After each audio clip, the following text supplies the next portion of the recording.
কল্পনা করুন এমন এক সাম্রাজ্যের কথা যার সীমানায় সূর্য কখনো অস্ত যেত না। উত্তর মেরুর জমাট বাঁধা বরফ থেকে শুরু করে আফ্রিকার তপ্ত সাহারা মরুভূমি আর ভারতের উর্বর পলিমাটি থেকে অস্ট্রেলিয়ার মনোরম উপকূল, সবই ছিল একটি মাত্র পতাকার নিচে, যার নাম ইউনিয়ন জ্যাক।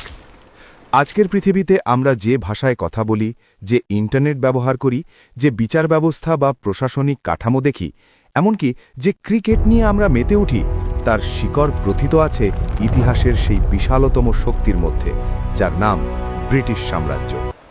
১৬শ শতকে এক ছোট্ট দ্বীপরাষ্ট্র হিসাবে শুরু করে কিভাবে ব্রিটেন বিশ্বের ২৫% ভূখণ্ড আর ৪০ কোটিরও বেশি মানুষকে শাসন করল, আর কেনই বা একসময় এই বিশাল সাম্রাজ্য তাসের ঘরের মতো ভেঙে পড়ল, আজ আমরা জানব সেই ব্রিটিশ রাজের উত্থান ও পতনের রুদ্ধশ্বাস কাহিনী।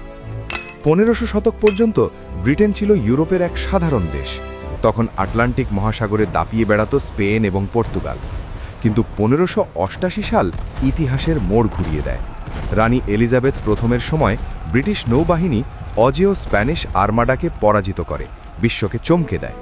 ব্রিটিশদের এই জয় বার্তা দিচ্ছিল যে আগামীর পৃথিবী যে সমুদ্র জয় করবে সেই শাসন করবে।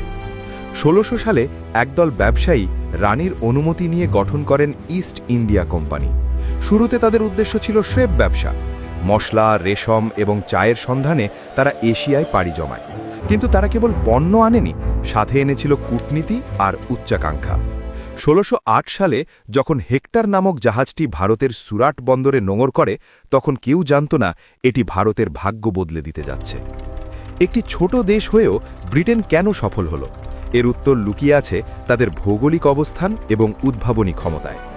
রয়্যাল নেভি দ্বীপরাষ্ট্র হওয়ায় তারা বিশ্ব সেরা নৌবাহিনী গড়ে তুলেছিল। প্রবাদ ছিল, rule Britannia, Britannia rule the waves.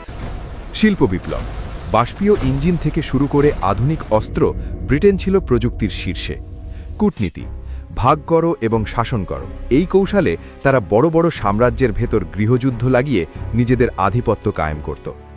British সাম্রাজ্যের ইতিহাসে সবচেয়ে উজ্জ্বল এবং মূল্যবান অংশ ছিল ভারত, যাকে বলা হতো ক্রাউন জুয়েল বা মুকুটের মণি। ১৭১৭ সালে মোঘল সম্রাটের ফরমান নিয়ে তারা ব্যবসা শুরু করলেও তাদের আসল রূপ দেখা যায় ১৭৫৭ সালে। পলাশির যুদ্ধে মীর জাফরের বিশ্বাসঘাতকতা আর রবার্ট ক্লাইভের চতুরতায় বাংলার নবাব সিরাজউদ্দৌলার পতন ঘটে। এটাই ছিল ভারতে ব্রিটিশ শাসনের ভিত্তিপ্রস্তর।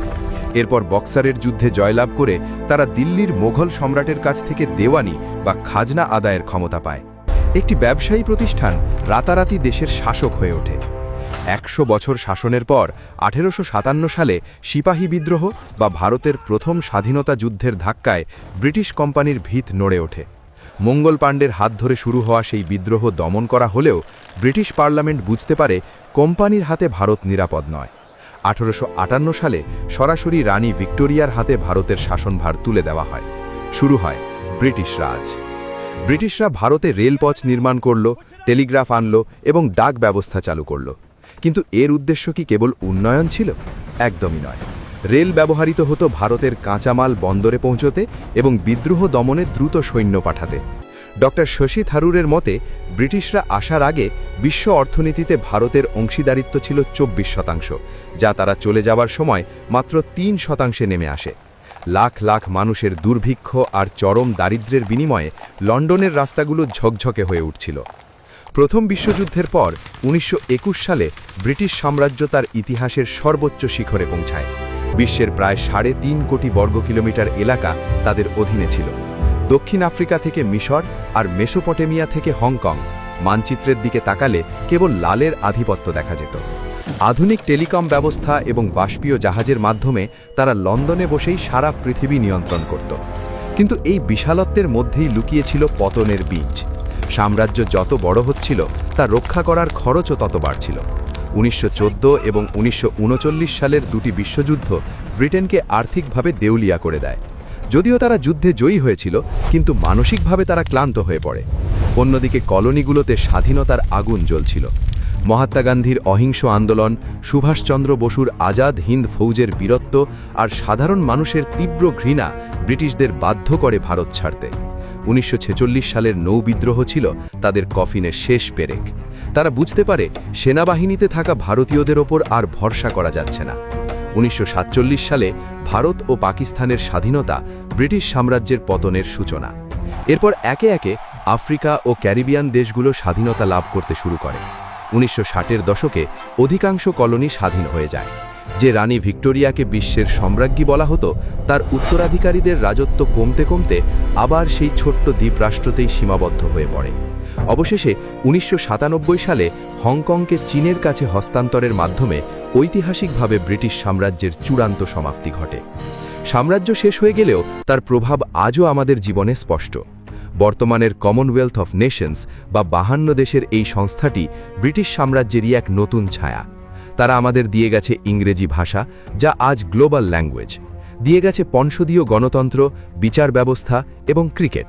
কিন্তু মুদ্রার উল্টো পিঠে আছে রক্তক্ষয়ী ইতিহাস। তারা যাওয়ার সময় মেপে দিয়ে গেছে এমন সীমানা যা আজও কাশ্মীর, ফিলিস্তিন বা আফ্রিকার দেশগুলোতে অশান্তির আগুন জ্বালিয়ে রেখেছে। ব্রিটিশ সাম্রাজ্যের ইতিহাস কেবল শোষণ বা উন্নয়নের গল্প নয়, এটি মানবিক উচ্চাকাঙ্ক্ষা, নিষ্ঠুরতা এবং পরিবর্তনের এক বিশাল ক্যানভাস। এক সময়ের দাপুটে এই সাম্রাজ্য আজ ইতিহাসের পাতায় বন্দী। কিন্তু আজও বিশ্বের মানচিত্রের দিকে তাকালে বা আয়নায় নিজেদের সংস্কৃতির দিকে তাকালে আমরা সেই সাম্রাজ্যের চিহ্ন খুঁজে পাই। আপনি কি মনে করেন, ব্রিটিশ সাম্রাজ্য কি আধুনিক বিশ্ব গড়ায় অগ্রণী ভূমিকা রেখেছে, নাকি তাদের শোষণ আজও এশিয়া ও আফ্রিকাকে পিছিয়ে রেখেছে? ব্রিটিশদের দেওয়া শিক্ষা বা প্রযুক্তি তাদের দ্বারা হওয়া ক্ষতির তুলনায় যথেষ্ট? আপনার মূল্যবান মতামত কমেন্টে আমাদের জানান।